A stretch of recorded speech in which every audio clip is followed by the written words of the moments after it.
Hello friends, welcome back to my channel Rituvas world view. आज हम बात करते हैं कि कन्फ्यूजन होना कैसा है, अच्छा है या बुरा है, राइट। हम देखते हैं कि हमारी लाइफ में हमें बहुत ही कन्फ्यूजन फेस करना पड़ता है कि हम कौन से डिसीजन लेने में। तो काफ़ी बार हमें ये लगता है कि ये क्यों मुझे इतना हो रहा है कन्फ्यूजन, ये है वो है, मुझे पता ही नहीं चल रहा, या फिर हम खुद के ऊपर डाउट करते हैं वगैरह। लेकिन कन्फ्यूजन होना मुझे लगता है एक अच्छी बात है, क्योंकि आपका दिमाग है, आप सोच रहे हो, आप बोथ साइड। मैं एक सेकंड के लिए मैं ये बताना चाहती हूँ कि मैं वो वाले कन्फ्यूजन की बात नहीं कर रही हूँ कि आप आइसक्रीम खाने जाओ, आप ये चूज़ करो कि आपको मैंगो डॉली खानी है, रास्पबेरी डॉली खानी है। वो वाले कन्फ्यूजन की बात नहीं कर रही मैं। करियर के या फिर अपनी लाइफ के बड़े बड़े डिसीजन की या फिर जो अहम मुद्दे हैं उसमें जो कन्फ्यूजन होता है उसकी बात करती हूँ, उसमें सोचने की बात कर रही हूँ। तो कन्फ्यूजन होना मैंने भी बहुत ही कन्फ्यूजन ऐसे फेस किए हैं। और आपको जब भी कन्फ्यूजन होता है ना, तब आप जब बोथ साइड इक्वल होती है, आपको डिसाइड करना होता है कि आपको एक साइड के पॉजिटिव नेगेटिव आपको पता है, दूसरे साइड के भी पॉजिटिव नेगेटिव आपको पता है, और उसके बाद आपको इक्वली वो सामने सामने वर्सेस वो फेस करता है ना, आपको फिर चूज़ करना है।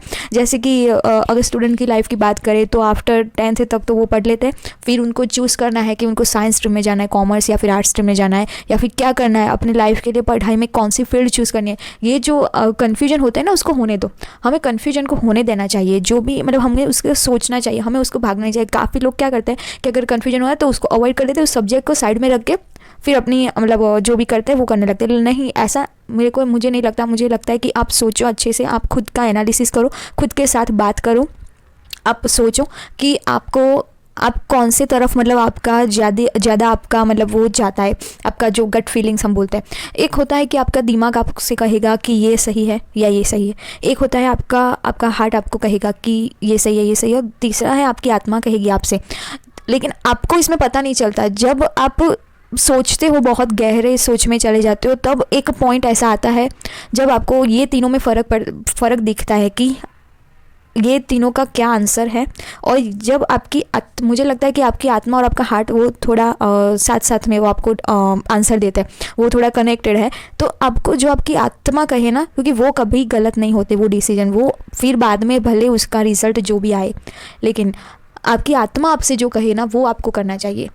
आपका दिमाग आपको कैलकुलेशन वाइज ले जाएगा, लेकिन आपकी जो इनर फीलिंग्स है, आपको इनर जो आपका है वो आपको बताएगा कि राइट क्या है, एक्चुअल में आप क्या करना चाहते हो। तो कन्फ्यूजन होना धीरे धीरे, अगर आप ऐसे डिसीजन लेने लगोगे तो फिर लाइफ में एक पॉइंट ऐसा आएगा कि आपके लिए कोई भी डिसीजन लेना इजी रहेगा। जैसे कि मेरे लिए अभी मैं भी बहुत ही कन्फ्यूजन वगैरह से गुजरी हुई हूँ काफ़ी चीज़ों में, हर एक स्टेज में, क्योंकि मुझे भी बहुत सारी अवेयरनेस की प्रॉब्लम थी हर एक स्टेज पे अपने लाइफ के।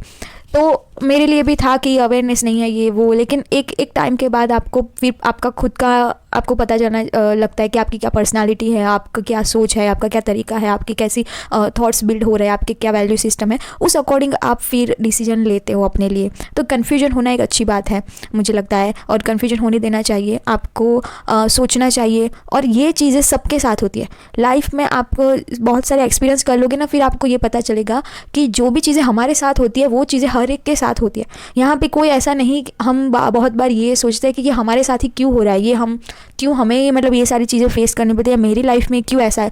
ऐसा नहीं है, हर एक की लाइफ में हम देखते हैं कि यही सारी चीज़ें चल रही होती है, कोई इससे बचता नहीं है। हर एक इंसान ये कन्फ्यूजन, ये लाइफ के ऊपर नीचे के जो भी पड़ाव है वो फेस करता है, हर एक चीज़ करता है, राइट। तो बस यही है कि आप कन्फ्यूजन होने दो, आप धीरे धीरे डिसाइड करो, आपकी जो भी इनर वॉइस आपको जो कह रही है, आपकी आत्मा, आपका हार्ट जो आपको कह रहा है वो आप करो, ताकि आपको कभी उसमें पछतावा ना हो, आपके भले आपका रिजल्ट जो भी है। तो आज के लिए इतना ही, मिलते हैं नेक्स्ट वीडियो में। थैंक यू, जय हिंद।